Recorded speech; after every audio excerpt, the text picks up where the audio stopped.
अपरिपक्व अवस्था में कर्म का त्याग नहीं करना है। अपरिपक्व अवस्था मतलब इमेच्योरली मन में कर्म फल का चिंतन है और बाहर से कर्म त्याग त्याग दिया, ऐसा नहीं करना है। फिर हमने मन और इंद्रियों को नियंत्रित करना कितना आवश्यक है ये चर्चा किया। फिर अष्टांग योग की विधि का बारे में चर्चा किया, वन में जाना पड़ेगा ऐसे ऐसे।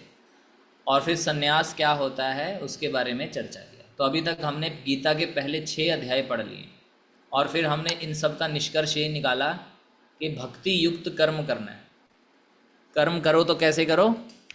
भक्ति युक्त होके भगवान कृष्ण की प्रसन्नता के लिए, और अपने फल को भगवान को अर्पण करो, ना कि खुद उस फल को भोगो। इसलिए भगवान लास्ट अध्याय में 5वें अध्याय में बोले थे, मैं ही समस्त यज्ञों का भोगता हूँ, तपस्याओं का भोगता हूँ। अल्टीमेटली भगवान ही समस्त फलों को भोगने वाले, हम नहीं हैं।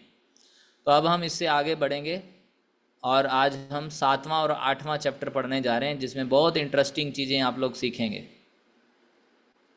तो शुरू करने से पहले एक बार चैट बॉक्स पे हरे कृष्णा लिख के भेजिए, ताकि भगवान का स्मरण करके, हम लोग आज स्मरण की महिमा जानेंगे, इसलिए भगवान का स्मरण करके हम इस अध्याय को प्रारंभ करेंगे। तो एक बार चैट बॉक्स पे आप सभी हरे कृष्णा लिख के भेजें और फिर हम आज के सत्र को प्रारंभ करते हैं। तो अध्याय 7 देखिए। तो पिछले अध्याय में भगवान श्री कृष्ण बोले थे कि सबसे बड़ा योगी वो है जो निरंतर अपने अंतःकरण में मेरा चिंतन करता है। ये सबसे बड़ा योगी है। हमने लास्ट चैप्टर में भी यह जाना था कि योगी कौन होते हैं, जो भगवान को, परमात्मा को अपने हृदय में ढूंढते हैं, खोजते हैं, ध्यान करके। उसको ध्यान की विधि बोलते हैं। तो उस ध्यान को लगाने के लिए, ध्यान को करने के लिए गीता में बोला गया है कि आपको जंगल में जाना पड़ेगा। वहाँ पे जंगल में कोई सामान नहीं लेके जाना। ऐसा नहीं कि घर मोबाइल लेके जंगल में, मोबाइल लेके जाओगे तो ध्यान नहीं लगेगा।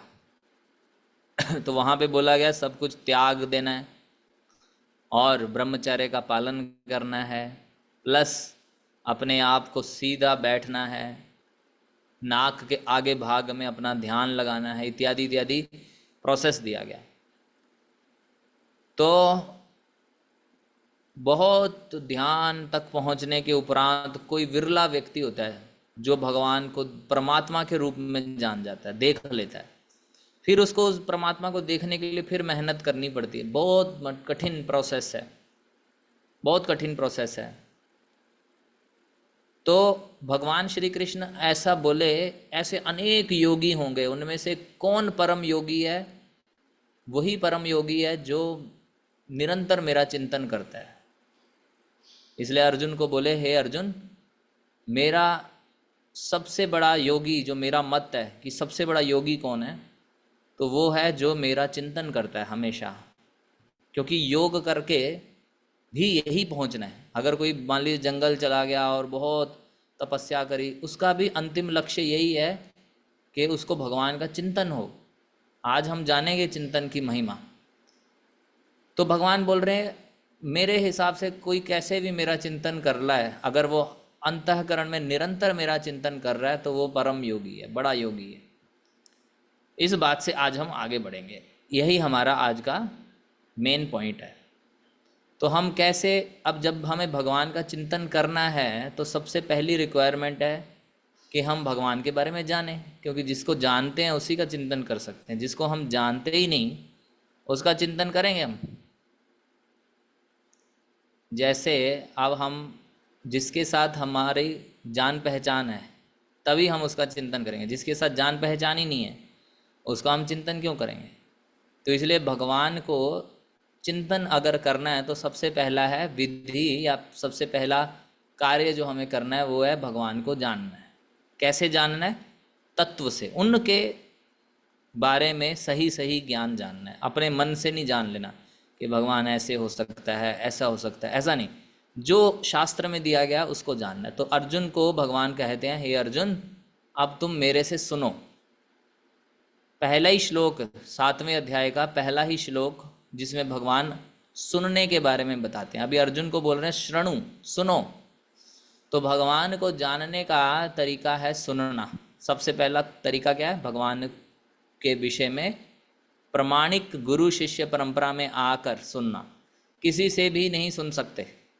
ये मैंने पहले लेक्चर में बताया था आपको। फर्स्ट लेक्चर जो था हमारा, फर्स्ट या सेकंड, जिसमें हमने आपको ये बताया था कि हम हर किसी से नहीं सुन सकते। कल हर कोई कृष्ण के बारे में बोल रहा है। श्री कृष्ण इतने फेमस हैं कि उनके विषय में हर कोई बोल रहा है, लेकिन वो प्रमाणिक बोल रहा है या नहीं, इसलिए हमें सुनना है। किन से?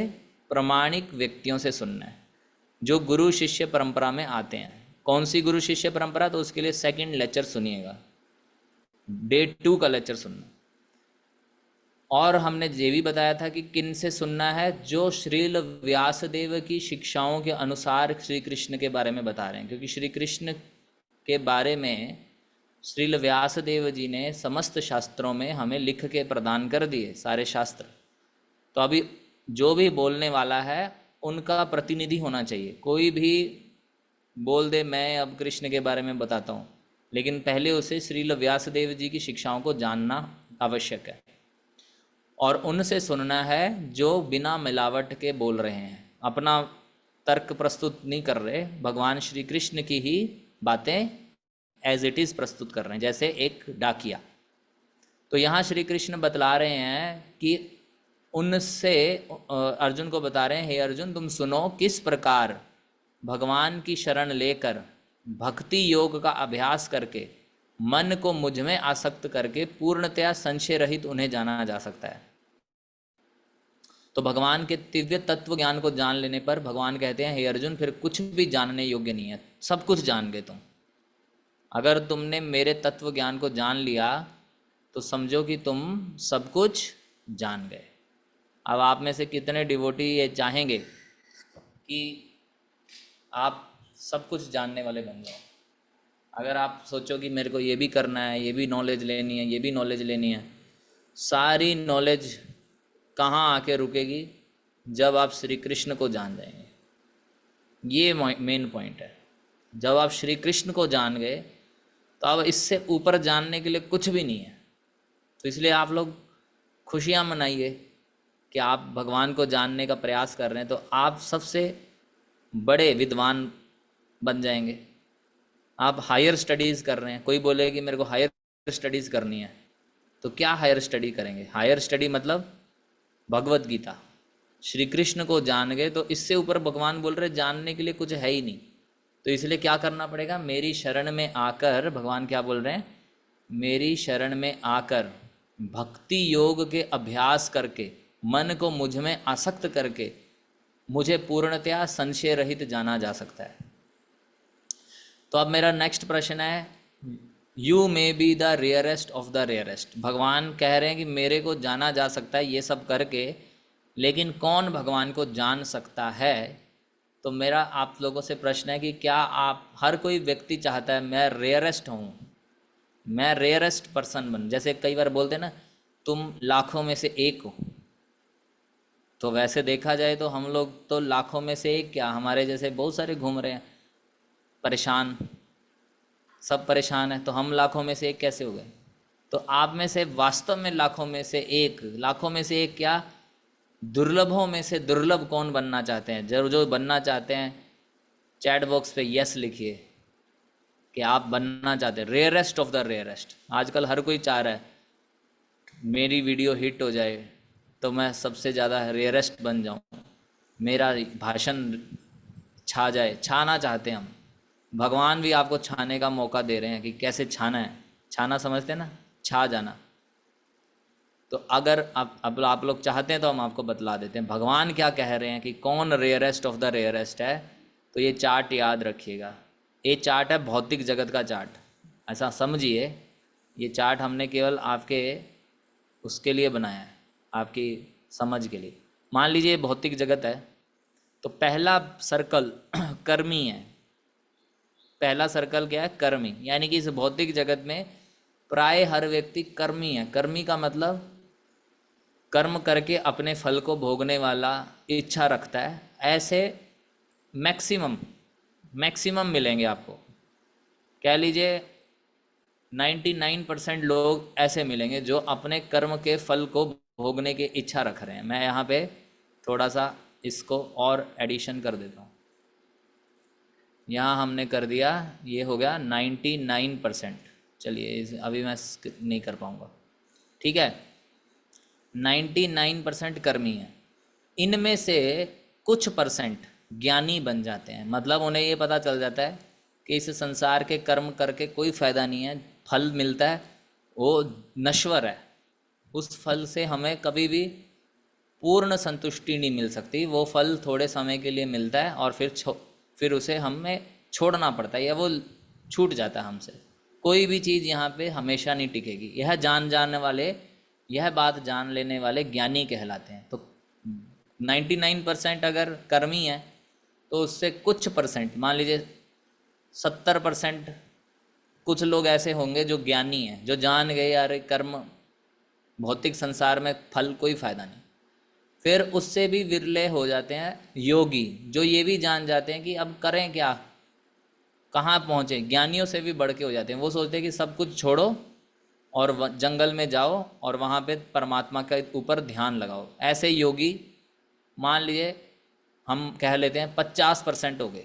50% लोग मान ले, आज की डेट में नहीं बोल रहे लेकिन फिर भी आपको समझा रहे हैं, 50% मान लो ऐसे योगी मिल गए। अब इन योगियों में भी कई योगी सिद्ध हो पाते हैं, हर योगी सिद्ध नहीं हो पाता।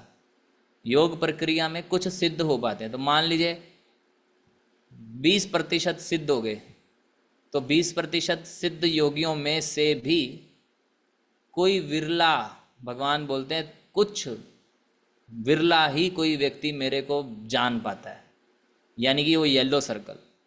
यानी कि इतने सारे लोगों में से ये येलो सर्कल में आने वाला कोई विरला ही होगा। हजारों कर्मी, लाखों कर्मी हैं तो हजारों ज्ञानी होंगे, हजारों ज्ञानी हैं तो हंड्रेड्स में योगी होंगे, हंड्रेड्स में योगी होंगे तो कोई 10 में होंगे सिद्ध योगी, और सिद्ध योगियों में कोई एक होगा जो वास्तव में भगवान को जान जाता है। तो अब आप लोग बताइए, कर्मी बने रहना चाहते हैं या फिर ज्ञानी बनना चाहते हैं, योगी बनना चाहते हैं, सिद्ध योगी बनना चाहते हैं, विरला भक्त बनना चाहते हैं? जो आप बनना चाहते हैं चैट बॉक्स पे लिख के भेजिए, क्या आप बनना चाहते हैं।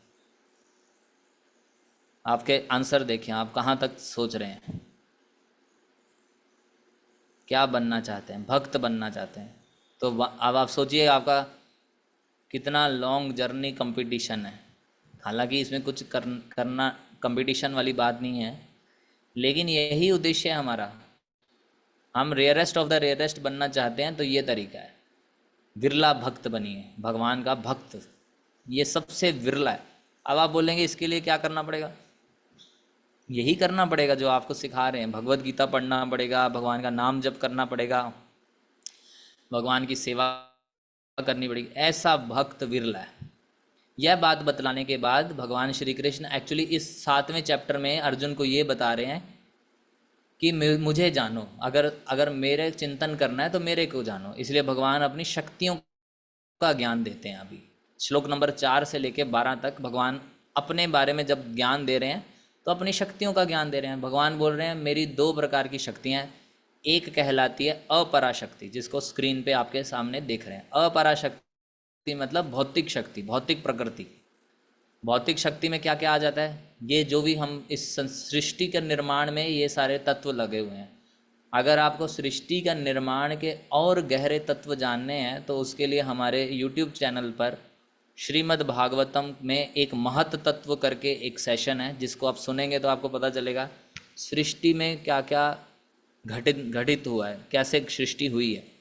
फिर भी भगवत गीता में भगवान श्री कृष्ण हल्का सा हिंट देते हैं कि मेरी एक शक्ति है अपराशक्ति। अपराशक्ति मतलब भूमि, अग्नि, जल, वायु, आकाश, मन, बुद्धि, अहंकार।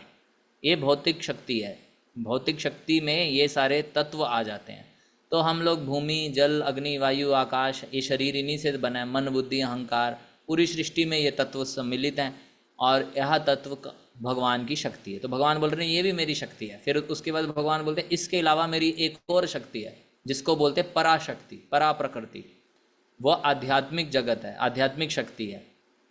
और ये आध्यात्मिक शक्ति किससे भरी परिपूर्ण है? जीवों से परिपूर्ण है। तो हम लोग किस शक्ति में आ जाते हैं? तो हम लोग वैसे हैं भगवान की पराशक्ति, क्योंकि हम भी चेतन शक्ति हैं। और अपराशक्ति जैसे भूमि, जल, अग्नि, वायु, आकाश, ये जड़ शक्ति है, अचेतन है, और हम चेतन है। तो चेतन में और अचेतन में बेस्ट कौन हुआ? चेतन। यानी कि हम इस भूमि, जल, अग्नि, वायु, आकाश से बेटर हैं, आत्मा। और हमें तटस्थ शक्ति भी कहा जाता है। तटस्थ शक्ति क्यों कहा जाता है? क्योंकि हमारे को चॉइस है, हम तट पे खड़े हैं, या तो हम भौतिक जगत में चले जाएं या आध्यात्मिक जगत में चले जाएं, हमारी चॉइस पे है। इसलिए हमें तटस्थ शक्ति भी कहा जाता है, लेकिन हम पराशक्ति भी हैं। फिर भगवान बोलते हैं मैं सभी वस्तुओं का उद्गम, मतलब हर चीज़ भगवान से आई है, और हर चीज़ का अंत भी भगवान है। भगवान ही हर चीज़ को सृष्टि करते हैं, भगवान ही उसको विनष्ट कर देते हैं, और हर चीज़ भगवान से ही निकली है, भगवान में ही समाहित हो जाती है। भगवान बोलते हैं मुझसे श्रेष्ठ कोई सत्य नहीं है। भगवान क्या बोलते हैं? मुझसे श्रेष्ठ कोई सत्य नहीं है, सब कुछ मुझ पर आश्रित है। जिस प्रकार मोती धागे में गुथे रहते हैं, जैसे हम लोग माला पहनते हैं, तो कई बार लोग, लड़के लोग, बच्चे लोग बोलते हैं भगवान दिखाओ, भगवान देखेंगे तब हम मानेंगे। भगवान बोलते हैं कि सब कुछ मेरे पे आश्रित है। कैसे? जैसे मोतियों की माला होती है, तो मोतियों की माला में धागा दिखाई नहीं देता, लेकिन सब कुछ धागे के ऊपर टिका है। अगर धागा खुल गया तो सारे मोती बिखर जाएंगे। इसी प्रकार इस पूरे सृष्टि में इतने बड़े बड़े भारी भारी ग्रह हवा में तैर रहे हैं। अभी का भार कितना है? लाखों टन है। और इससे भी बड़े बड़े ग्रह वायुमंडल में तैर रहे हैं। कैसे? रुई की फाहे की तरह, एक रुई का छोटा सा फाहा हवा में उड़ा दिया जाए, ऐसे ही भगवान ने बड़े बड़े ग्रह हवा में उड़ा रखे हैं। हर चीज़ टिकी हुई है। कहाँ टिकी है? तो भगवान बोल रहे हैं इस सब का आश्रय मैं हूँ। फिर भगवान बोल रहे किस प्रकार समझो इस बात को? जैसे मोतियों की माला में धागे पे मोती टिके होते हैं, लेकिन धागा दिखता नहीं है। अब कोई बुद्धिमान व्यक्ति होगा वो समझ जाएगा कि धागे पे ही सब टिका है। ऐसे अपने आप मोतियों की माला नहीं टिकी हुई। उसी प्रकार भगवान पे सब कुछ आश्रित है। भगवान बोल रहे हैं मेरे को जान लिया, उसके ऊपर कुछ जानने योग्य नहीं है। जान जाओ, सारी साइंस यहीं पे रुकेगी कि मेरे पे सब कुछ टिका हुआ है, और मुझसे श्रेष्ठ सत्य कोई नहीं है। फिर भगवान यहाँ बहुत इंपॉर्टेंट चीज़ें बोलते हैं। कह रहे हैं मैं जल का स्वाद हूँ। अभी हम लोगों ने बचपन से विज्ञान में पढ़ा है वाटर इज टेस्टलेस, लेकिन भगवान बोल रहे हैं वह जल का स्वाद है। तो हमें पानी पीने के बाद एक बड़ी सुंदर तृप्ति होती है। वो पानी पी के ही तृप्ति होती है, और कोई जल पी के तृप्ति नहीं हो सकती। जब हमें प्यास लगती है तो पानी ही हमें काम आता है, पानी ही पीना होता है। तो पानी का जो टेस्ट है वो कौन है? श्री कृष्ण बोल रहे वो टेस्ट मैं हूँ। सूर्य और चंद्रमा का प्रकाश मैं हूँ। अभी सूर्य ना आए तो हमारा जीवन ना चले, चंद्रमा है तो हमारी वनस्पतियों में रस आता है। तो सूर्य और चंद्रमा का प्रकाश मैं हूँ। वैदिक मंत्रों में ओमकार मैं हूँ। आकाश में ध्वनि मैं हूँ। अब आकाश में ध्वनि, यह बहुत इंपॉर्टेंट पॉइंट है। हर चीज़ ध्वनि से आई है। हमारी सृष्टि की सबसे पहला तत्व ध्वनि है। तो ध्वनि, हर चीज़ जो भी ध्वनि है वो सब भगवान है, मतलब भगवान की शक्ति है। मनुष्यों में सामर्थ्य मैं हूँ। अभी आप बोलेंगे हम मेरे पास बहुत सामर्थ्य है, मैंने आज एक ऐसा ऐप निकाल दी, मैंने ऐसा सॉफ्टवेयर बना दिया, ये कर दिया, वो कर दिया। वो करने का सामर्थ्य मैं हूँ। अगर भगवान ना करें तो होगा नहीं। पृथ्वी की गंध मैं हूँ। इतने सुंदर सुंदर फूल हैं, अनेकों प्रकार के फूल हैं, और अनेकों प्रकार के फूलों में बहुत अच्छी अच्छी सुगंध है। तो भगवान बोलते हैं उस सुगंध मैं हूँ। अग्नि की ऊष्मा मैं हूँ। अग्नि में जो ऊष्मा है, ताप है, वो मैं हूँ। समस्त जीवों का जीवन मैं हूँ। तपस्वियों का तप मैं हूँ। जीवों का आदि बीज मैं हूँ। हम सबके कौन परम पिता है? भगवान। बुद्धिमानों की बुद्धि मैं हूँ। जैसे आप सभी बुद्धिमान लोग यहाँ पे आए हैं, नोट्स बना रहे हैं, सब कर रहे हैं, ये सब भगवान ही आपसे करवा रहे हैं, प्रेरित कर रहे हैं। तेजस्वियों का तेज मैं हूँ, बलवानों का बल मैं हूँ, और जो काम वासना है अगर वो धर्म के अनुसार है तो भी मैं हूँ। यहाँ पे बहुत इंपॉर्टेंट पॉइंट है, यह बहुत इंपॉर्टेंट पॉइंट है। इसको हम आप लोग को तो थोड़ा सा जानकारी देंगे। देखिए आजकल की डेट में क्या है कि काम वासना, पुरुष और स्त्री यह जानवरों की तरह ना हो, इसलिए भगवान ने विवाह का संस्कार बनाया। क्योंकि जानवर क्या करते हैं, पशु जीवन मतलब कैसे भी संभोग करना, जैसे पशु करते हैं, कहीं पे भी गली में कहीं पे भी कुछ भी हो जाता है। इसलिए पर मनुष्य जीवन में धर्म लाया गया, और वो धर्म का एक संस्कार था विवाह संस्कार, कि पुरुष और स्त्री विवाह करें और विवाह उपरांत अपना जीवन यापन करें। तो जो धर्म के अनुसार काम है, भगवान बोल रहे वो मैं हूँ वैलिड। इलीगल काम में भगवान नहीं होते। तो काम जो धर्म के अनुसार है, इसलिए प्रभुपाद जी की टीचिंग्स हैं, हम सबको समझनी चाहिए कि विवाह से पहले कोई संबंध नहीं बनाने चाहिए। आजकल चल रहा है बॉयफ्रेंड गर्लफ्रेंड, नहीं होना चाहिए, और विवाह के उपरांत भी नहीं बनाने चाहिए। और संतान उत्पत्ति के लिए पुरुष स्त्री को मिलन करना चाहिए। इसके अलावा उन्हें भगवान की भक्ति करनी चाहिए। तो यह भी भगवान है। इस प्रकार भगवान बोल रहे हैं कि मैं हर चीज़ हूँ, प्रकृति के अंतर्गत जो है वो मैं हूँ, लेकिन मैं प्रकृति के अधीन नहीं हूँ। ये भगवान ने लिखा है, मैं प्रकृति के 3 गुणों के अधीन नहीं हूँ। भगवान सब कुछ है, लेकिन फिर भी इस संसार में लिप्त नहीं होते। तो फिर पॉइंट आता है कि हम भगवान को इतना कुछ है, हम तो पानी डेली पीते हैं, हम लोगों ने सुना लिया, चंद्रमा प्रकाश सब भगवान है, फिर भी हम भगवान के प्रति शरणागत क्यों नहीं होते, हम भगवान को क्यों नहीं उनके भक्त बनते। तो फिर भगवान बोलते हैं इसलिए नहीं बनते क्योंकि हम प्रकृति के 3 गुणों के द्वारा मोहित हैं।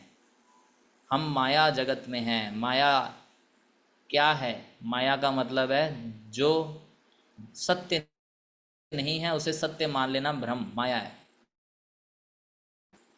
हम इस भौतिक जगत को सत्य मान के बैठे हुए हैं, हम सोच रहे हैं ये सब कुछ सब सत्य है। यहाँ पे एक स्वप्न का उदाहरण बहुत अच्छा प्रस्तुत करते हैं कि सपने में जब हम होते हैं, जब हम सपना देखते हैं, तो सपने में सब कुछ अच्छा एकदम रियल लगता है। ऐसा लगता है कि सब सही है एकदम। आज सपने में मैंने देखा, मेरे को तो उसको खुश हो जाते हैं, लेकिन जैसे ही सपना टूटता है तो हम देखते हैं अरे कुछ भी नहीं है। उसी प्रकार कोई बुरा सपना आ रहा होता है तो हम उससे भयभीत हो जाते हैं, लेकिन जब उठते हैं तो कुछ नहीं होता। लेकिन जब तक हम सोए हुए थे तब तक उसको सत्य मान रहे थे। तो इसी प्रकार जब हम इस भौतिक जगत में सोए हुए हैं तब तक हम इस संसार की हर वस्तु से अपने आप को पहचान करके सुख और दुख के अनुभव कर रहे हैं। यह हमारी स्थिति है माया जगत में। माया जगत में हमारी स्थिति यही है। तो भगवान की शक्ति है माया, और उन्हें हमें अपनी इच्छा थी हमारी भगवान से अलग होकर भोग करने की, तो हमें इस संसार में माया जगत में भेज दिया गया। और माया के हम इस प्रकार से भ्रमित हुए पड़े हैं। जैसे सड़क पे चलते हैं तो कई बार धूप के कारण दूर सड़क पे जल का आभास होता है, लेकिन वहाँ जल नहीं होता। उस प्रकार से हमारी स्थिति है। माया को पार कर पाना कठिन है। भगवान इस श्लोक में बोलते हैं माया को पार कर पाना कठिन है, लेकिन जो कोई मेरी शरणागत हो जाता है, भगवान बोलते हैं मेरे शरणागत हो जाता है, उसे सरलता से पार कर जाता है। इसमें उदाहरण देते हैं नौका का। भगवान के चरण कमल उस नाव के समान है जो भव सागर को पार करने में मदद करेंगे। अभी कैसे? तो बताते हैं कि जब कोई भी भगवान के चरण कमल रूपी नौका पर सवार हो जाए तो क्या होगा, वो भव सागर एक गाय के बछड़े के खुर में जितना पानी समाता है हमारे लिए उतना बन जाएगा। अभी गाय के बछड़े के खुर में इतना छोटा सा पानी, थोड़ा सा पानी होता है, उसको पार कर पाना कठिन है? बताइए, यस और नो करके बताइए। एक गाय के बछड़े के खुर में जो पानी हो उसको पार करना कठिन है या बहुत मुश्किल है? अगर कठिन है तो आप बताइए, कठिन है? यस और नो चैट पे लिखे बताइए। कठिन है? नहीं कठिन। आप बोलोगे गाय के खुर को तो मैं एकदम जंप मार के निकल जाऊंगा। तो भगवान की शरण लेने से ये भव सागर, माया जगत रूपी भव सागर जो है, गाय के बछड़े के खुर जितना समा जाएगा। फिर इसको आराम से पार कर सकते हैं। इसलिए भगवान के चरण कमलों को नौका के समान कहा गया है, उस नाव के समान कहा गया है जिसमें बस हमें सवार होना है। और एक उदाहरण है मालिक और पालतू कुत्ता। माया उसी प्रकार है, सबको कभी भगवान की मतलब जो भगवान को जानता है, जैसे हम मान लीजिए किसी बड़े व्यक्ति के घर गए और उसके घर पे एक कुत्ता है, तो वो भौंकेगा, अरे कौन आ गया कौन आ गया, वो अपना ड्यूटी कर रहा है। लेकिन जैसे ही मालिक बोल देगा, अरे वो ताली मार देगा और डॉगी समझ जाएगा कि अरे ये मेरे मालिक को जानता है, इसको मैं को नहीं भौंक रहा, तो वो हट जाएगा। उसी प्रकार है, जब हम भगवान की शरण लेंगे तो यह माया हमारे लिए हट जाएगी। ये प्रकृति के 3 गुणों से निर्मित माया है। तो गुण को रस्सी भी कहते हैं संस्कृत में। गुण का एक अर्थ होता है रस्सी। रस्सी का अर्थ संस्कृत में गुण का मतलब एक रस्सी भी है। रस्सी मतलब हम 3 गुणों रूपी रस्सी से बंधे हुए हैं। तो सभी लोग भगवान की शरण ग्रहण क्यों नहीं करते? तो भगवान बताते हैं 4 प्रकार के दुष्ट मेरी शरण ग्रहण नहीं करते। तो कौन कौन से 4 प्रकार के दुष्ट हैं? ये 4 प्रकार के लोग भगवान की शरण ग्रहण नहीं करते। ये जानकारी गीता में भगवान दे रहे हैं। पहला है मूढ़। मूढ़ व्यक्ति वो जो पशुओं की तरह केवल इंद्रिय तृप्ति को ही जीवन का लक्ष्य बनाता है। वो सोचता है कि बस सेंस ग्रेटिफिकेशन हो, और उसमें भी मुख्यतः काम वासना, इसी में उलझा रहता है। ऐसा मूढ़ कभी भगवान की शरण नहीं लेगा, मूर्ख। फिर है नराधम। नराधम वो है जिसको मनुष्य देह की इम्पोर्टेंस पता चल गई कि मनुष्य देह बड़ा इम्पोर्टेंट है, फिर भी भगवान की सेवा में नहीं लग रहा, और कई बार भक्ति में आने के बाद भक्ति छोड़ देता है। ऐसा नराधम कभी भगवान की शरण में नहीं आता। फिर है माया अपहृत ज्ञाना। वो चिंतक जो चिंतन करने लगे हुए हैं और जगत की हर चीज़ों का, लेकिन भगवान के चिंतन में नहीं लग रहे, उनको भगवान के चिंतन को श्रेष्ठ नहीं मानते। ऐसे व्यक्ति चिंतक भी भगवान की शरण में नहीं आते। और ऐसे जो भगवान से द्वेष करते हैं वो कभी भगवान की शरण में नहीं आते। आसुरम भावम आश्रिता। ये 4 प्रकार के लोग भगवान की शरण में नहीं आते। अब हम आगे बताएंगे 4 प्रकार के लोग जो भगवान की शरण में जाते हैं। तो ये 4 प्रकार के लोग हैं जो भगवान की शरण में नहीं आते। मूढ़। मूढ़ बोले तो मूर्ख। मूर्ख मतलब ये शरीर मिला है, इसको इंद्रिय तृप्ति में ही लगा रखा है। दूसरा नराधम, जिसे पता चल गया, जैसे हम आपको बोलेंगे, अभी हम पिछले 4 सेशन से आपको बता रहे हैं भक्ति करना है भक्ति करना है, तो आप नराधम में नहीं आएंगे या आएंगे, अब आपके ऊपर है कि आपको समझा दिया गया कि मनुष्य शरीर कितना इंपॉर्टेंट है। अब फिर भी अगर हम सोचेंगे भक्ति नहीं करेंगे और जो कर रहे हैं वो छोड़ देते हैं बीच बीच में, तो सब नराधम है, वो भगवान की शरण में नहीं आ पाएंगे। फिर है माया अपहृत ज्ञाना। माया अपहृत ज्ञाना मतलब है इंटेलिजेंट, लेकिन अपनी इंटेलिजेंस भगवान के चिंतन में नहीं लगा रहे, भगवान के बल्कि और जगह चिंतन लगा रहे हैं। और है आसुरम भावम आश्रिता, जो भगवान से द्वेष करते हैं, नास्तिक। ये कभी भगवान की शरण में जाएंगे। कई बार लोगों को बड़ा अच्छा लगता है, आई एम एथिस्ट, और सब बोलने में बड़ा अपने को गर्व महसूस करते हैं कि मैं एथिस्ट हूँ, मैं नास्तिक हूँ। नाक बंद कर दी जाए तो सांस ना ले पाए ऐसे लोग, फिर बोलेंगे एथिस्ट, मैं भगवान पे विश्वास है। अपना सांस बनाओ, अपना सांस बनाओ, अपना भगवान का सांस क्यों ले रहे हो? आप अपना सांस क्रिएट करो अंदर ही अंदर, तब उनका एथिस्ट खत्म हो जाएगा। कोई भी एथिस्ट आए अगर बोले मैं नास्तिक हूँ, तो उसको उसकी नाक बंद कर दो। आप उसको बोलो तुम एथिस्ट हो, तो फिर सांस क्यों ले रहे हो भगवान का? ठीक है। फिर है 4 प्रकार के लोग जो भगवान की शरण में आते हैं। सबसे पहले आर्त। इन चारों को भगवान ने पुण्यात्मा कहा है। इस पॉइंट को अभी सुन लीजिए, आगे मैं क्लियर करूँगा। सबसे पहले है आर्त। आर्त मतलब प्राय दुख है इस संसार में, बहुत सारे लोग दुखी हैं, विपदाग्रस्त हैं, तो अपने दुख को दूर करने के लिए तो ये सोचते हैं कि मैं भगवान के पास जाता हूँ। कई बार ऐसा भावना होता है कि अपने दुख के दूर करने के लिए प्रेयर करने या भगवान से पास जाते हैं कि मेरा दुख दूर कर दो। ऐसे जो पुण्यात्मा होते हैं, जो दुखी हैं, लेकिन अपने दुख की दूर करने के लिए भगवान के पास जाते हैं, ऐसे पुण्यात्मा भगवान बोलते मेरे पास आ जाते हैं। ये पुण्यात्मा कहलाए गए हैं भगवान के द्वारा, लेकिन ये दुखी हैं। संसार में कुछ दुख है इनके हृदय में, इनके जीवन में, जिस कारण से ये हर कोई, देखो हर कोई दुखी व्यक्ति भगवान के पास नहीं जाता, लेकिन इनको भगवान ने बोला कि यह पुण्य आत्माएं, इनमें से कुछ ऐसे होंगे जो जीवन में दुखी होंगे और मेरे पास आएंगे। मैं इनको पुण्यात्माएं मानता हूँ, ये मेरे पास जो आ रहे हैं। तो एक कैटेगरी है आर्त, आर्त मतलब दुखी।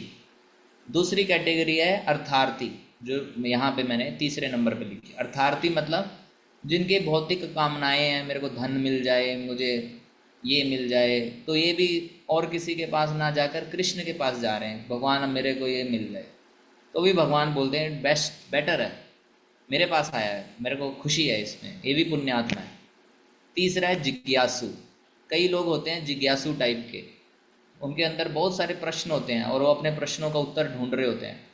तो जिज्ञासु व्यक्ति भी भगवान की शरण में आता है। मतलब ऐसे भी पुण्यात्माएं होंगे, कई लोग तो जिज्ञासा कर रहे हैं और चीज़ों की, लेकिन कुछ ऐसे होंगे जो जिज्ञासा करेंगे मुझे भगवान के बारे में जानना है।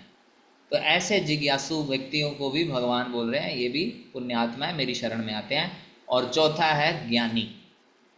ज्ञानी वो जो जान चुका है कि भौतिक जगत क्या है, आत्मा क्या है, ये सब जान चुका है और अब भौतिक चीज़ों में लिप्त नहीं है, लेकिन उस ज्ञान के आधार पे यह आध्यात्मिक जीवन शैली जी रहा है। हो सकता है ये भक्त ना हो, क्योंकि हो सकता है केवल इसे इतना ही ज्ञान हुआ हो कि आत्मा है हम, शरीर नहीं है, तो ये भौतिक कार्यों में लिप्त नहीं है, ये भी ज्ञानी है। लेकिन अभी ये श्री कृष्ण का शुद्ध भक्त है कि नहीं ये हमें नहीं पता, लेकिन जो श्री कृष्ण का भक्त बन जाता है वो परम ज्ञानी है। यानी लेकिन ज्ञानी बनेंगे तभी परम ज्ञानी बनेंगे, पहले तो भौतिक जगत को छोड़ेंगे। ये ज्ञानी व्यक्ति क्या करता है, अपने मन इंद्रियों को कंट्रोल करता है। लेकिन परम ज्ञानी कौन है, जो भगवान का भक्त बन जाता है। तो कई ऐसे भी उदाहरण हैं जो दुखी, हरे कृष्ण, कई ऐसे उदाहरण हैं जो दुख के कारण भगवान के पास आए। दुख के कारण भगवान के पास कौन आया, तो यहाँ उदाहरण दे रहे गजेंद्र का। गजेंद्र को दुख हुआ, गजेंद्र को दुख हुआ तो गजेंद्र ने क्या किया, भगवान को पुकारा। तो इस प्रकार से गजेंद्र भगवान के शरण गए कि नहीं गए। इसी प्रकार से समझना है हमें, कुछ ऐसे होंगे जो दुख में भगवान के पास चले जाएंगे। फिर है जिज्ञासु, प्रश्न कर रहे हैं। तो भागवतम में शौनक आदि ऋषि प्रश्न कर रहे हैं, तो ये जिज्ञासु है, भगवान कौन है, भगवान क्यों प्रकट हुए, इनके प्रश्न ये हैं। अर्थार्थी मतलब कुछ इच्छा है, जैसे ध्रुव महाराज, उनको अपने पितामह से भी बड़ा राज्य चाहिए था, तो उन्होंने भगवान की तपस्या करनी शुरू कर दी, भगवान का नाम लेना शुरू कर दिया, कठिन तपस्या करी, भगवान प्रकट हो गए और फिर आखिर में ये भी शुद्ध हो गए, इनका मन भी शुद्ध हो गया भगवान के दर्शन करके। तो इन्होंने बोला मुझे अब कुछ नहीं चाहिए, मुझे केवल आप मिल गए, अब इससे बड़ी कोई वस्तु नहीं है। और ज्ञानी मतलब ज्ञानियों में मैंने बताया ना, भक्त परम ज्ञानी है, और ज्ञानियों में उदाहरण हम दे रहे हैं शुकदेव गोस्वामी का। लेकिन इसमें एक प्रॉब्लम है, देखिए मान लीजिए आप दुखी हैं और दुख के दूर करने के लिए भगवान के पास गए, हो सकता है दुख दूर हो गया तो आप भगवान को छोड़ दो, ऐसे भी चांस हो सकते हैं। आप बोलेंगे अभी मेरा दुख तो दूर हो गया है, अभी मैं उतना नहीं करूँगा, तो हो सकता है आप भगवान को छोड़ दें। जिज्ञासु का क्या सीन है, जिज्ञासु भक्त बनेगा उसमें टाइम लगेगा। सबसे पहले तो ये खोज रहा है, खोजते खोजते कंक्लूजन पे आएगा, फिर उसके बाद अगर वो पथ पे चला कि नहीं चला, इसके भी चांस हैं हट जाने के, तो जिज्ञासु भी कम है। फिर अर्थार्थी मतलब मान लो इच्छा पूरी होगी, हो सकता है छोड़ दे, बोले अब तो मेरे को मिल गया, अब मैं भक्ति नहीं करूँगा, भगवान के पास नहीं जाऊँगा। लेकिन जो ज्ञानी होता है, और ज्ञानियों में भी जो परम ज्ञानी बन जाता है, जो कृष्ण का भक्त बन जाता है, जान लेता है कि विरला, जो हमने पहले बताया ना, विरला जो होगा वो कभी नहीं छोड़ेगा भगवान, चाहे कितना भी कष्ट आए। जैसे कुंती महारानी, आप जानते हैं कुंती महारानी क्या बोल रही हैं। कुंती महारानी बोल रही हैं कि कृष्ण भगवान आपने हमारे सारे कष्ट दूर कर दिए, महाभारत हो गया, युद्ध हो गया, सब हो गया, अब जो है आप द्वारका जा रहे हैं वापस हस्तिनापुर छोड़ के, तो अभी क्या है कि अब हमारे कष्ट हो गए दूर, तो जब तक हमारे पास कष्ट थे आप हमें बचाने आ जाते थे तुरंत, अब कष्ट नहीं है तो अब आप भी नहीं आओगे, तो आपके दर्शन नहीं हमें होंगे। इसलिए मैं चाहती हूँ मुझे बार बार कष्ट आए। यानी कि वो छोड़ना नहीं चाहती कृष्ण को, चाहे कष्ट आ जाए। ठीक है ना। अभी हम, मेरे ख्याल से अभी हम जो हैं अधिकतर प्राय भक्त आर्त या अर्थार्थी के कारण भगवान के पास पहुंच रहे हैं।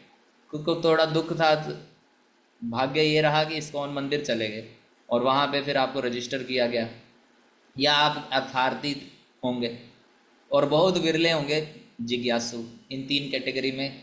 लेकिन ज्ञानी तो हम में से कोई नहीं है। कभी कभी आप ऐसा ना सोचना कि हम परम ज्ञानी बन गए। परम ज्ञानी बनने वाले लक्षण आगे पर बताएंगे, लेकिन हम किसी ना किसी प्रकार से भगवान के पास आ गए, ये बहुत बड़ी बात है। भगवान बोल रहे हैं कि मेरे को सबसे प्रिय ज्ञानी है। इन चारों में से सबसे प्रिय कौन है? ज्ञानी। और ज्ञानियों में भी परम सबसे बेस्ट कौन है? परम ज्ञानी, जो भगवान का भक्त है। बाकी सब भी भगवान को प्रिय हैं, क्योंकि ये अपने पूर्व कुछ अच्छे कार्यों के कारण भगवान के पास आ गए। समझ रहे हैं? ये आप इंपॉर्टेंट पॉइंट्स है। तो पहले भगवान ने कहा कि कोई विरला ही उन्हें जान पाता है, तो फिर हमारा क्या होगा? हम तो मतलब अभी ज़्यादातर आर्त वाली स्थिति में ही है। हम लोगों का क्या होगा? तो ऐसा है कि ऐसे तो बिरला बनने में बहुत टाइम लग जाएगा। इसलिए हमें क्या करना है? भगवान को जानने के लिए उनके शुद्ध भक्तों की संगति करिए, उनसे श्रवण कीजिए, प्रभुपाद जी की पुस्तकें पढ़िए। इस प्रकार हम भगवान को इसी जीवन में भी जान सकते हैं और हम रेयरेस्ट ऑफ द रेयरेस्ट बन सकते हैं। अगर हमें रेयरेस्ट ऑफ द रेयरेस्ट बनना है तो भगवान के भक्तों का संगति करिए, उनसे भगवान के विषय में सुनिए और गीता पढ़िए, और जो भी नीति नियम बताए गए हैं उनको कड़ाई से पालन करने का प्रयास कीजिए। आप भी भगवान को जान सकते हैं। अभी इसके लिए अनेकानेक जन्म लग जाते हैं, बिरला बनने के लिए अनेक जन्म लगेंगे, लेकिन अभी हमारा मौका क्या है? इतने जन्म के चक्कर में मत रहिए और भगवान के भक्तों का संग कीजिए। तो हमने यह आपको समझाया।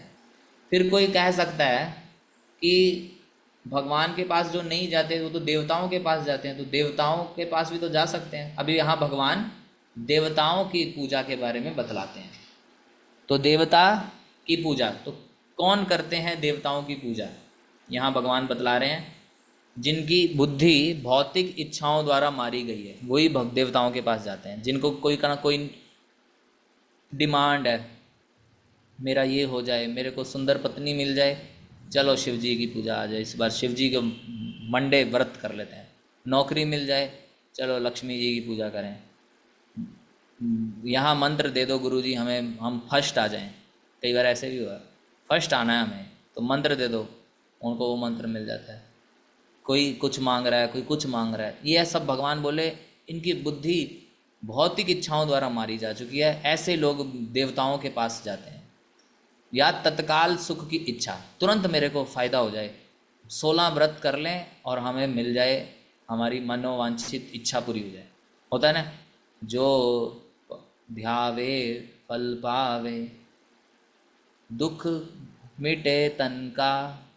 एक हमारे यहाँ प्रभु जी बता रहे थे, एक व्यापारी मंडल है, वो लोग खाटू श्याम जी या किसी देवी की पूजा करते हैं, तो उसमें उन्होंने अपनी आरती बना ली है, हमारा व्यापार अच्छा चले, हमारे गुल्लक में धन आए, ऐसा ऐसा आरती खुद ही बना लिया। समझ रहे हैं? खुद ही अपना आरती बना लिया, मेरे गुल्लक में धन आए इत्यादि इत्यादि, ऐसा ऐसा। तो कहने का अर्थ ये है कि इनकी बुद्धि जो है मारी जा चुकी है भौतिक इच्छाओं द्वारा, और इन्हें तत्काल सुख चाहिए।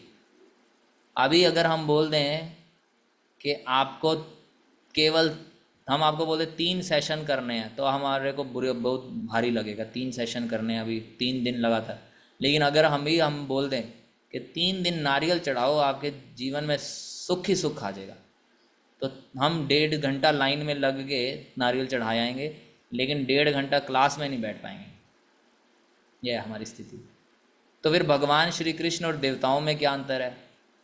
तो यह जान लेना है, देवताओं के भी कारण भगवान कृष्ण हैं। देवता अलग नहीं है भगवान से। ये भी नहीं मान लेना कि देवता अलग एंटिटी हैं। ये भगवान के प्रतिनिधि हैं, अलग अलग डिपार्टमेंट हेड हैं, डिपार्टमेंट संभाल रहे हैं। देवताओं की पूजा करके हम भगवान की इनडायरेक्ट पूजा कर रहे हैं। डायरेक्ट पूजा करनी चाहिए, इनडायरेक्ट करने का कोई लाभ नहीं है। मतलब जब तक कर रहे थे ठीक है, लेकिन जब जान जाओ तो फिर डायरेक्ट हो जाओ।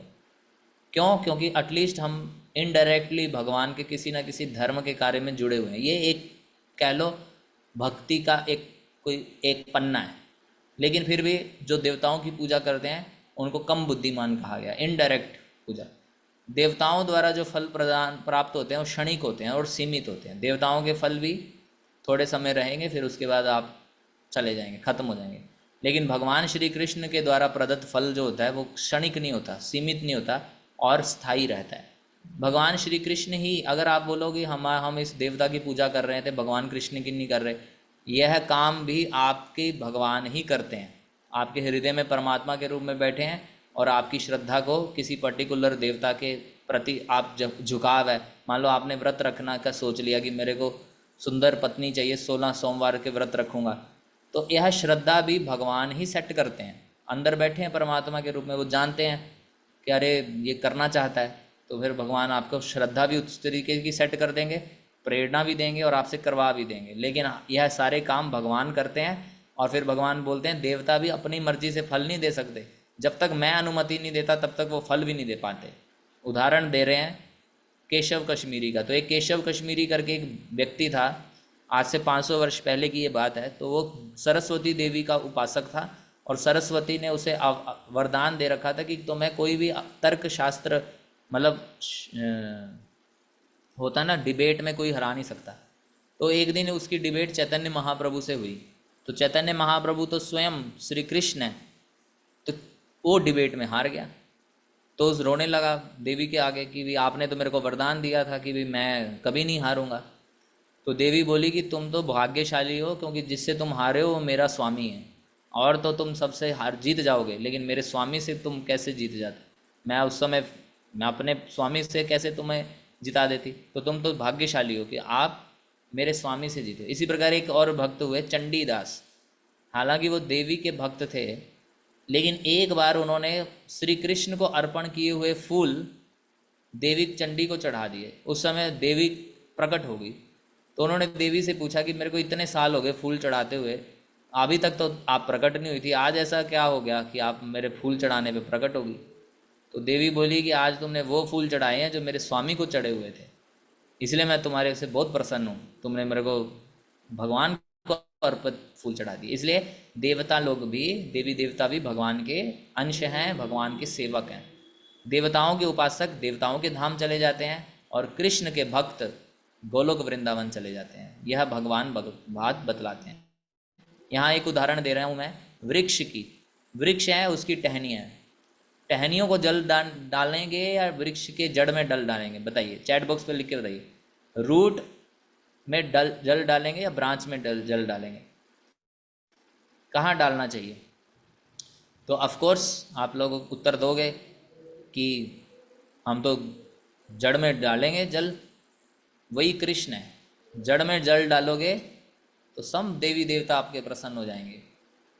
फिर इस प्रकार इसी अध्याय में भगवान बताते हैं, कई लोग ऐसा भी बोलते हैं भगवान निराकार है, भगवान का कोई रूप नहीं, या भगवान ही इस अध्याय में बोलते हैं कि कई बुद्धिहीन व्यक्ति सोचते हैं कि मैं पहले निराकार था और फिर इस संसार में जब मैं प्रकट हुआ तब मैंने रूप धारण किया है, और ये मेरा जो रूप है ये भी साधारण है, जैसे हम सबका नष्ट हो जाएगा। तो भगवान ऐसे लोगों को बुद्धिहीन कहते हैं जो भगवान को निराकार कहते हैं। भगवान का निराकार का अर्थ क्या है? तो निराकार का अर्थ लिख लीजिए, नोट कर लीजिए। निराकार का अर्थ है जिनका हमारे जैसा आकार नहीं है, सांसारिक भौतिक। भगवान का दिव्य रूप है लेकिन भगवान का भौतिक आकार नहीं है, इसलिए भगवान को निराकार कहते हैं। निर्गुण का अर्थ ये नहीं है कि भगवान के अंदर कोई गुण नहीं है। निर्गुण का अर्थ है भगवान 3 प्रकृति के गुणों से ऊपर हैं, इसलिए उन्हें निर्गुण कहा गया। ये बातें जान लीजिए, क्योंकि कई बार आप सुनेंगे कई लोग बोलते होते हैं निराकार है भगवान, निराकार के उपासक, निर्गुण है भगवान। उन्हें खुद नहीं पता होता निर्गुण का मतलब क्या है, निराकार का मतलब। वो बोलते हैं भगवान का कोई रूप ही नहीं है, भगवान का भौतिक रूप नहीं है। यह बात जानिए, उनका भौतिक हमारे जैसा नश्वर रूप नहीं है, आध्यात्मिक रूप है जो कभी नष्ट नहीं होता। ठीक है?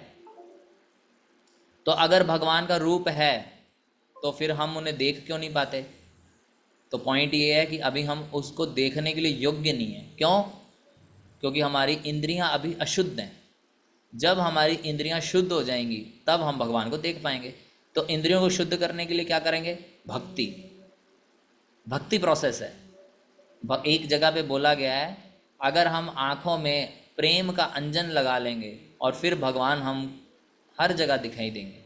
अभी हम देख नहीं पा रहे क्योंकि हमें हमारे अंदर मन बहुत मलिन है, बहुत मैला है, बहुत गंदा है, इतना गंदा है कि हम देख नहीं पा रहे भगवान को।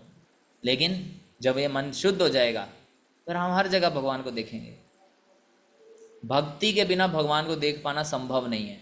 भगवान खुद बोलते हैं कि मैं अपने आप को अपनी अंतरंगा शक्ति से ढके रहता हूँ। जब जैसे सूर्य को कभी कभी बादल ढक लेता है तो सूर्य दिखाई नहीं देता, उसी प्रकार भगवान सबके सामने प्रकट नहीं होते। भगवान केवल उन्हीं के सामने प्रकट होते हैं जो भक्ति करते हैं। जैसे दुर्योधन, उनके सामने भी भगवान ने चतुर्भुज रूप दिखाया जब वो सभा में शांति दूत बन के आए थे, लेकिन दुर्योधन समझ नहीं पाया। वो बोला ये कोई चमत्कार कर दिया, बस इसको ज़्यादा सीरियस मत लो। इसलिए भगवान भक्ति के द्वारा समझे जा सकते हैं। हम भगवान से किस कारण दूर हो गए? तो भगवान बोलते दो कारण से, इच्छा और द्वेष। हमने भगवान से द्वेष किया और इस संसार को भोगने की इच्छा की, इसलिए हम भगवान से दूर हो गए। तो फिर भगवान की भक्ति में कौन दृढ़तापूर्वक आ सकता है? यह बहुत इंपॉर्टेंट पॉइंट है। भगवान की भक्ति में दृढ़तापूर्वक वही आ सकता है जिसके सारे पाप कर्म खत्म हो चुके हैं और जिसने पुण्य कर्म करे हुए हैं पिछले जन्मों में, और जो इस संसार में बहुत मोहित नहीं होता, इस संसार के चीज़ों को जान चुका है। ऐसा व्यक्ति भगवान की भक्ति में दृढ़ होता है। जिसका संसार में ही मन लगा हुआ है वो भक्ति नहीं कर पाएगा। समझ रहे हैं? जिसका आधा मन इस संसार में है और आधा भगवान में है तो नहीं भक्ति कर पाएगा। पूरा पूरा समझना पड़ेगा ये संसार में हमारा क्या, ये संसार कैसा है। तो फिर भगवान श्री कृष्ण बताते हैं एक मोक्ष कामी होते हैं। जैसे मैंने चार बताए ना, आर्त, अर्थार्थी, जिज्ञासु, ज्ञानी, ऐसे इनमें एक और पांचवा जोड़ लीजिए, मोक्ष कामी। ये मोक्ष कामी क्या है? इसको भी इच्छा है। क्या इच्छा है? मुक्ति की इच्छा है। और ये मुक्ति पाने के लिए भगवान की शरण में आ जाता है। ये भक्ति नहीं है, ये अभी भक्ति नहीं कर रहा, लेकिन इसका इच्छा थी मुक्ति पानी है मुझे, लेकिन मुक्ति पाने के इच्छा से भगवान की शरण में आ गया। लेकिन ये और भी अच्छा है क्योंकि ये यह बात जानता है कि संसार में नहीं रहना है, ये भी भगवान की शरण में आ जाता है और ये सब बातें जान रहा होता है। अब मैं आपको कुछ टेक्निकल टर्म्स बता रहा हूँ जिसका आंसर आगे मिलेगा। तो ये सारे भक्त मतलब ये भगवान की शरण में जाते हैं, लेकिन शुद्ध भक्त को कोई मोक्ष भी नहीं चाहिए, वो केवल कृष्ण की सेवा करना चाहता है। ये बात जान लीजिए, श्री कृष्ण की सेवा करना चाहता है केवल कृष्ण का भक्त। तो यहाँ पे भगवान श्री कृष्ण अर्जुन को कुछ बातें बताते हैं, कुछ शब्द बताते हैं। तो वो अर्जुन फिर से पूछता है ब्रह्म क्या है? तो भगवान उत्तर देते हैं ब्रह्म मतलब, यहाँ पे मैं जो ब्रह्म की बात बोल रहा हूँ उसका अर्थ है जीव। फिर अर्जुन पूछता है अध्यात्म क्या है? तो भगवान श्री कृष्ण उत्तर देते हैं स्वभाव, हमारा स्वभाव ही आध्यात्म है। फिर भगवान कृष्ण को प्रश्न पूछता है कर्म क्या है? तो भगवान बोलते सकाम कर्म। अधिभूत क्या है? भगवान बोलते प्रकृति, जो परिवर्तनशील प्रकृति है। फिर अर्जुन पूछता है अधिदेव क्या है? तो भगवान बोलते हैं विराट पुरुष। फिर अधियज्ञ कौन है? भगवान बोलते परमात्मा जो सबके हृदय में बैठा है। शरीर में अधियज्ञ को कैसे जाना जा सकता है? तो भगवान बोलते हैं उसको समझो, परमात्मा के बारे में जानो। परमात्मा अनुमति देता है और आपके कर्मों का साक्षी है, इस प्रकार परमात्मा को जानो। फिर अर्जुन का प्रश्न होता है मृत्यु के समय आपको कैसे जाने? यह बहुत इंपॉर्टेंट पॉइंट था। यह पॉइंट बहुत इंपॉर्टेंट है कि मृत्यु के समय, मान लीजिए अभी तक भगवान बोल रहे हैं मेरा चिंतन करो, मेरा चिंतन करो, मेरे पास आओगे, लेकिन मृत्यु के समय हम आपको कैसे चिंतन करेंगे? मृत्यु तो बहुत भयंकर होती है, उस समय कैसे हम आपका स्मरण करेंगे? यह बहुत इंपॉर्टेंट पॉइंट है क्योंकि मृत्यु टेस्ट है हमारा। अगर हमने जीवन भर भक्ति की प्रयास करी और मृत्यु के समय हमारा टेस्ट होगा कि जीवन भर प्रयास वाकई में किया कि नहीं किया। हम माला कर रहे थे, हम सब कर रहे थे, मृत्यु के समय पता चलेगा कि अगर हमने भगवान का चिंतन कर पाए कि नहीं कर पाए। इसलिए भगवान अर्जुन के इस प्रश्न का उत्तर देते हैं। भगवान बोलते हैं अंत काले च मामेव, मृत्यु के समय शरीर छोड़ते वक्त जो मेरा स्मरण करता है वो मुझे प्राप्त करेगा। यम यम वापी स्मरण भावम। लेकिन अगर आपने मृत्यु के समय जिस किसी और वस्तु का भी स्मरण किया तो आप उसी वस्तु को प्राप्त करोगे। मान लीजिए आपने किसी पुरुष ने स्त्री का स्मरण किया मरते हुए, तो अगले जीवन में स्त्री का शरीर प्राप्त होने के उसके चांसेस हैं। ऐसे स्त्री पुरुष बन जाएगी। ऐसा केसेस भी हुए हैं पुनर्जन्म के, अगर केसेस ढूंढेंगे तो उसमें ऐसा ऐसा हुआ है। लेकिन भगवान का स्मरण करेंगे तो भगवान को प्राप्त हो जाएंगे। इसलिए अर्जुन बोल रहे हैं, हे अर्जुन, हे कृष्ण अर्जुन को बोल रहे हैं, हे अर्जुन युद्ध करो। अब ये मत सोचो युद्ध करना है, कुछ और चिंतन मत करो, मेरा चिंतन करते हुए युद्ध करो। इसलिए हमारे बीच में जो भी स्टूडेंट हैं, वर्किंग है, आप सबको अपने अपने काम करने हैं, लेकिन कैसे करने हैं? देखो, काम करते करते भी मर सकता है व्यक्ति, तो कर्म करो, लेकिन कैसे? भगवान का चिंतन करते हुए। हमेशा भगवान का जुड़े हुए रहो, भगवान से। समझ रहे हैं? ऐसा नहीं कर्म कर रहे हैं या भगवान का कोई चिंतन नहीं। आप चिंतन करते हुए करो। माताएं कुकिंग करती हैं, चिंतन करो भगवान का। प्रभु लोग ऑफिस में, चिंतन करो भगवान का। पानी पीते हो तो चिंतन करो, अरे तो जल का स्वाद भगवान है। सूर्य चंद्रमा का प्रकाश देखा, चिंतन करो भगवान का। कोई ध्वनि सुनी, भगवान का चिंतन करो। इस प्रकार से भगवान का सदैव चिंतन करते रहो, तो कभी भी मरोगे तो भगवान के पास पहुंच जाओगे। ये पॉइंट है। इसलिए भगवान बोल रहे हैं, अगर हम सदैव तो नहीं कर पाते चिंतन, तो फिर हमारा क्या होगा? अर्जुन तो भगवान के मित्र थे, सखा थे, भक्त थे, हमारा क्या होगा? भगवान बोलते अभ्यास करो, अभ्यास करो, मुझे जानने का अभ्यास करो। तो यहाँ पे भगवान श्री कृष्ण कुछ बातें बताते हैं कि मेरे को सर्वज्ञ जानो, मेरे को आदि पुराण, मतलब मैं सबसे पुराना व्यक्ति हूँ, सब कुछ मुझसे आया है, मैं ही नियंत्रक हूँ, मैं ही हर एक अणु में हूँ, कण कण में हूँ, मैं सबका पालक हूँ, मैं अचिंत्य हूँ, मेरा दिव्य सुंदर रूप है और मेरा सूर्य जैसा प्रकाशमय रूप है, मैं अंधकार के, अज्ञान के अंधकार को दूर करने वाला हूँ। इस प्रकार मेरे को हमेशा चिंतन करने का अभ्यास करो। अगर ये नहीं हो रहा तो मैंने यहाँ लिखा है इस्कॉन प्रोग्राम। अभी इस्कॉन का प्रोग्राम ऐसा है कि 16 माला जप करना, सुबह मंगला आरती करना, रीडिंग हेयरिंग करना, तो आपका चिंतन होता रहेगा भगवान का। प्रभुपाद जी ने ऐसा बनाया कार्यक्रम मंदिर का कि हर व्यक्ति भगवान का चिंतन करता रहता है, सेवा करो इत्यादि इत्यादि। यहाँ भगवान बोलते हैं केवल भक्ति द्वारा मुझे प्राप्त कर पाओगे, अदरवाइज कुछ करके भगवान बोलते हैं मेरे को प्राप्त करना आसान नहीं है।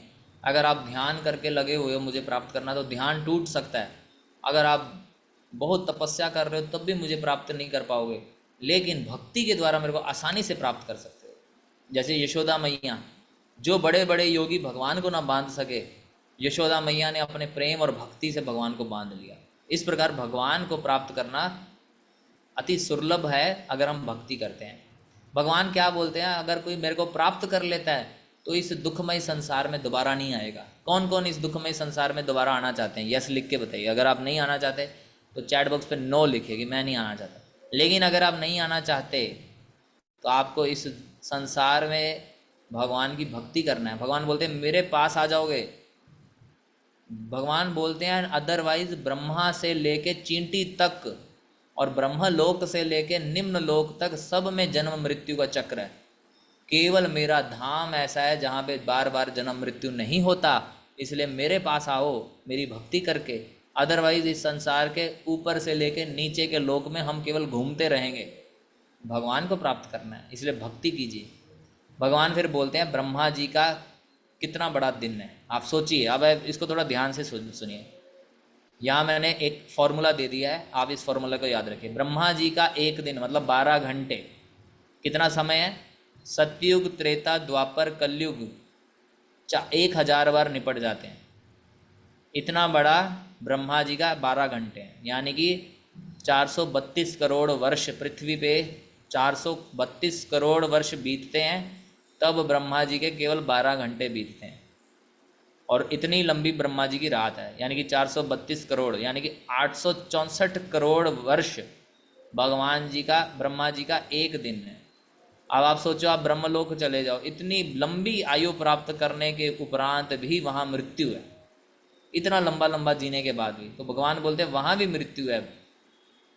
इसलिए बार बार मृत्यु होगी। ये मत सोचो कि ब्रह्मा जी के लोक पहुँच जाएंगे तो हम अमर हो गए। ब्रह्मा जी जब भी असुर लोग वरदान मांगने आते तो ब्रह्मा जी क्या बोलते? भाई मैं भी अमर नहीं हूँ। ये हम सुनते थे ना टीवी में, ब्रह्मा जी क्या बोलते थे? वो बोलता था कि मेरे को अमर बना दो, तो ब्रह्मा जी बोलते थे मैं खुद भी अमर नहीं हूँ। ये सुन लीजिए, ब्रह्मा जी अमर नहीं है। इतना लंबा भगवान ब्रह्मा जी का आयु है। असुर सोचते थे कि अमर है, लेकिन भगवान ब्रह्मा जी बोलते मैं अमर नहीं हूँ, मैं तुम्हें अमर कैसे बनाऊँ। ऐसे ब्रह्मा जी की आयु 100 वर्ष है। एक दिन जिनका 864 करोड़ वर्ष का है, उनकी आयु 100 वर्ष है। तो अब आप सोच लीजिए, ब्रह्मा जी के 100 वर्ष मतलब पृथ्वी पे कितने वर्ष बीत जाएंगे। और जब तक ब्रह्मा जी का एक दिन होता है, हम पता नहीं कितनी बार चींटी कीड़ा मकोड़ा बन के मर जाएंगे, और किसी के पैर के नीचे कुचले जाएंगे। कभी कोई हम किसी की छाती पे या पीठ पे बैठे होंगे, कोई हमें थप्पड़ मार के मार देगा। कभी हम हाथी बन के भूखे घूम रहे होंगे जंगल में, कभी शेर बन के कच्चा मांस खा रहे होंगे, कभी हम कुत्ते बने होंगे और कोई गली में हमें पत्थर मारेगा, कभी हम कुछ कर रहे होंगे, कभी क्या हो रहा होगा हमारे साथ, कभी नाली में रेंग रहे होंगे कीड़ा बन के। ब्रह्मा जी के एक दिन में हम पता नहीं कितना कर लिए होंगे। जो अगर बचना चाहते हैं तो भक्ति कीजिए। समझ रहे हैं? भक्ति के द्वारा यह संभव है। इस दुखमय संसार से हम बाहर आ सकते हैं। तो शरीर त्यागने के भगवान बोलते हैं 2 मार्ग हैं। ये बहुत इंपॉर्टेंट है, अभी पितृपक्ष चल रहा है तो आप लोगों को जानकारी होनी चाहिए। तो 2 मार्ग हैं, एक प्रकाश का मार्ग, एक अंधकार का मार्ग। तो जिन लोगों की मृत्यु दिन में होती है, शुक्ल पक्ष में होती है, और जब सूर्य उत्तरायण में होता है, ऐसे प्राय लोगों को मुक्ति मिल जाती है। और यह मार्ग जो है अधिकतर ज्ञानी और योगियों के लिए है। इस मार्ग के बारे में बताया गया है। और एक अंधकार का मार्ग है, यानी कि रात्रि में, कृष्ण पक्ष में, और जब सूर्य दक्षिणायन में होता है उस समय कर्मी लोगों की प्राय मृत्यु उसी समय होती है।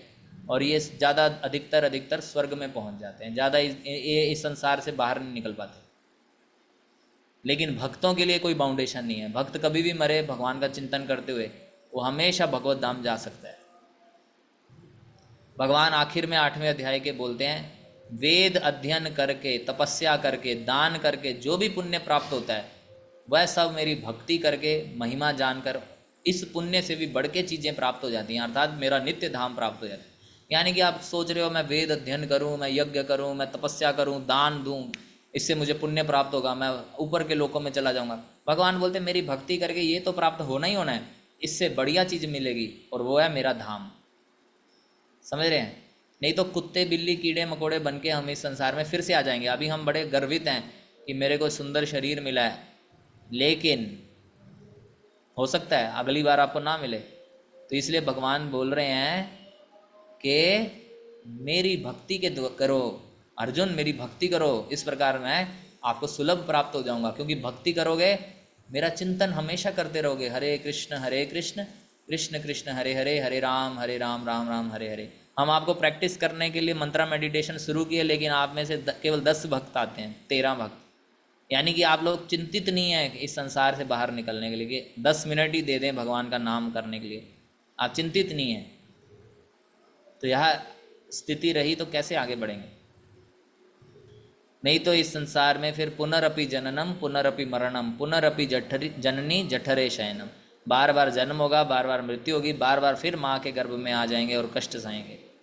तो यहाँ पे भगवान श्री कृष्ण स्वयं बोल रहे हैं कि अर्जुन, मेरा चिंतन करना है तो मेरे बारे में जानो, और मेरे बारे में जान के मेरा चिंतन करते रहो, और इस प्रकार तुम मृत्यु के समय मुझे याद कर लोगे। तो एक बार एक व्यक्ति ने प्रश्न पूछा कि क्या भगवान का चिंतन मतलब हम लोग ना कर पाए तो क्या होगा? तो भगवान बोलते हैं कि अगर मान लो आप फेल हो गए किसी कारण से, आप ना कर पाए चिंतन, लेकिन आपने भक्ति अच्छे से करी है, भगवान आपको स्मरण कराएंगे अपना, भगवान आपके समक्ष प्रकट हो जाएंगे और आपको आप दर्शन देंगे और आपको चिंतन करने में हेल्प करेंगे। तो भगवान भी हेल्प करेंगे, लेकिन किनको? God help those who help themselves. तो आपको अगर अपने आप को इस भौतिक जगत से निकालना है तो फिर आपको भक्ति करनी पड़ेगी, आपको मतलब हम सबको करनी पड़ेगी, अदरवाइज हम इस संसार में फंसे रहेंगे। देख लीजिए ब्रह्मा जी का एक दिन, इसमें हम कई बार कीड़े मकोड़े बन जाएंगे।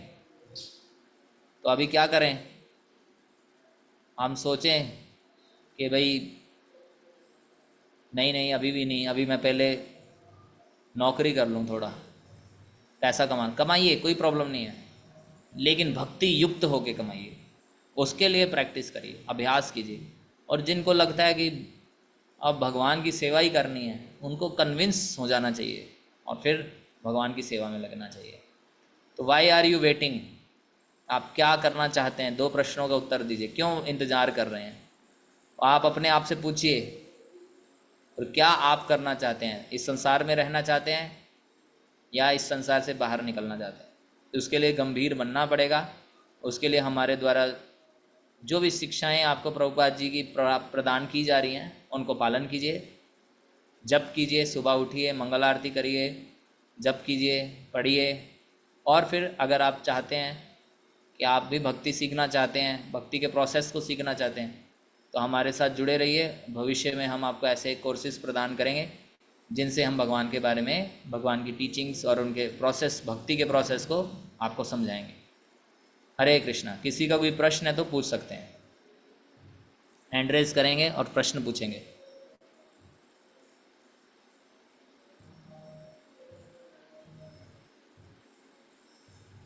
जिन किसी का भी कोई प्रश्न हो तो वो आप चैट बॉक्स पे ना लिख के हैंड रेज करके अनम्यूट करा के पूछिए। तो एक भक्त बोल रहे हैं मुक्ति चाहिए हमें, मैंने बोला ना भक्ति चाहिए हमें, मुक्ति अपने आप मिल जाएगी। लेकिन ठीक है, मुक्ति का अर्थ ये समझिए भगवान की भक्ति। व्हाट इज आंशिक प्रलय? अभी एक बहुत अच्छा प्रश्न पूछा। तो देखिए, ब्रह्मा जी की 100 वर्ष आयु है, ब्रह्मा जी की 100 वर्ष आयु है, तो 100 अर्ष वायु आयु मतलब जब ब्रह्मा जी की 100 वर्ष आयु पूरी हो जाए उस समय कंप्लीट प्रलय हो जाएगी, पूरी पूरी सृष्टि खत्म हो जाएगी जो उस ब्रह्मा जी के द्वारा करी गई। आंशिक प्रलय मतलब 12 घंटे दिन के समय सृष्टि रहती है और रात्रि के समय सृष्टि नहीं होती, लेकिन जब दिन पुनः होगा फिर सृष्टि हो जाएगी। यानी कि कुछ लोक लुप्त हो जाते हैं लेकिन हर पूरी सृष्टि नहीं लुप्त होती। प्रलय आंशिक होता है, कुछ लोकों को प्रलय हो गया, जैसे 14 लोक हैं तो नीचे के लोक प्रलय में डूब गए, जल में डूब गए। लेकिन जब कंप्लीट 100 वर्ष होंगे तो कंप्लीट प्रलय होगी। आंशिक प्रलय मतलब ब्रह्मा जी की रात हुई तो कुछ समय सृष्टि नहीं हो रही, अव्यक्त होगी, लेकिन फिर व्यक्त हो जाएगी। लेकिन कंप्लीट प्रलय जब उनका 100 वर्ष पूरा हो जाएगा। प्रभु जी, स्वप्न क्यों और कैसे आते हैं? स्वप्न का जो कॉन्सेप्ट है वह संसार में हम अपनी पहचान करके बैठे हैं और इस संसार की चीज़ों का चिंतन कर रहे हैं, वही स्वप्न के रूप में बन के आता है। प्रभुपाद जी उदाहरण देते हैं, अगर आपने एक सोना देखा और फिर सोना देखा और एक पहाड़ देखा तो हो सकता है और आप उससे बहुत अट्रैक्ट हो गए या बहुत चिंतन किया तो एक दिन सपने में आपको एक पहाड़ का सोने का पहाड़ नज़र आ जाएगा। तो उदाहरण कहने का अर्थ ये है कि हमारे द्वारा इस संसार में इतनी पहचान करी हुई है, हमने इतना आसक्त हुए पड़े, वही स्वप्न है। प्रभु जी, हरे कृष्ण बोलें या हरे कृष्णा तो कोई पाप तो नहीं है? देखिए, सही प्रोनाउंसिएशन हरे कृष्ण है। हरे कृष्ण कृष्ण कृष्ण हरे हरे, हरे राम राम राम हरे हरे। तो सही प्रोनाउंस कीजिए। लेकिन गीत जब हम गाते हैं, कृष्ण कीर्तन करते हैं, तो उसमें प्राय हरे कृष्णा, भगवान जानते हैं आप उन्हें ही पुकार रहे हैं। और कई लोग बोलते हैं द्रौपदी आ जाएगी, तो द्रौपदी आपको भगवान की भक्ति में लगा देगी, कोई प्रॉब्लम नहीं, उसमें भी कोई प्रॉब्लम नहीं है। गुरु जी, भगवान का आराधना किस प्रकार करें? उसी के लिए आप इस सेशन अटेंड करते रहें, ग्रुप में ज्वाइन रहें। आगे हम भक्ति प्रोसेस के बारे में कोर्स स्टार्ट करेंगे, उसमें आप लोग ज्वाइन कीजिएगा। गुरु जी, भगवान की प्रभु जी, मैं म्यूट कर लूँ? कर लीजिए, प्रश्न है तो आपका पूछ लीजिए अनम्यूट करके। प्रियंका अहिरवार। हरे कृष्णा प्रभु जी। हरे कृष्णा। प्रभु जी, एकादशी का व्रत कभी भी बीच से स्टार्ट कर सकते हैं? कभी भी करो आप, कोई प्रॉब्लम नहीं है। और भक्ति युक्त रह के कर्म कैसे करें, मतलब स्टडी पढ़ाई भी होती है या कोई और काम भी आपने होता है? जाना ना, आज जाना, बुद्धि कौन है? बुद्धिमानों की बुद्धि भगवान है। तो भगवान का है सब कुछ, ये सोचते हुए करो। और फिर जिसके लिए आप कर रही हो कि मैं ये जॉब मिल जाएगी, तो जॉब मिल जाए तो फिर उसके बाद भगवान की सेवा करना। अभी आप देखो, तन भी लगता है सेवा में, मन भी लगता है और धन भी लगता है। अगर आपके पास जॉब है तो अब ये सब कार्यक्रम जो हो रहे हैं आपके, ये सब कार्यक्रम जब हम कर रहे हैं तो इसके पीछे बहुत सारे सेटअप करते हैं, सब करते हैं। अब उसमें हेल्प करो, भगवान की पुस्तकों को वितरण करने में हेल्प करो, छपवाने में हेल्प करो, प्रसाद बंटवाने में हेल्प करो। अगर आपके पास धन है, अगर आपके पास धन नहीं है तो तन से सेवा करो, है ना। बुद्धि है सबकी तो जरूरत बुद्धि है। बुद्धि लगाओ भगवान में। बाकी सेवा करना चाहती हूँ, भक्ति करना चाहती हूँ, लेकिन जैसे आपने अभी हाँ, बोला ना कि उनकी भी जरूरत है, तो इसलिए जॉब के लिए तो पढ़ाई करनी पड़ेगी, तो कैसे भक्ति पढ़ाई युक्त होके कर। नहीं, पढ़ाई करना है, जॉब भी लेना है, ये जानते हुए कि इससे मैं भगवान की सेवा करूँगी, ये उद्देश्य रखो। हरे कृष्ण, थैंक यू। हरे कृष्ण। गुरु जी, लोग कान्हा जी को नहीं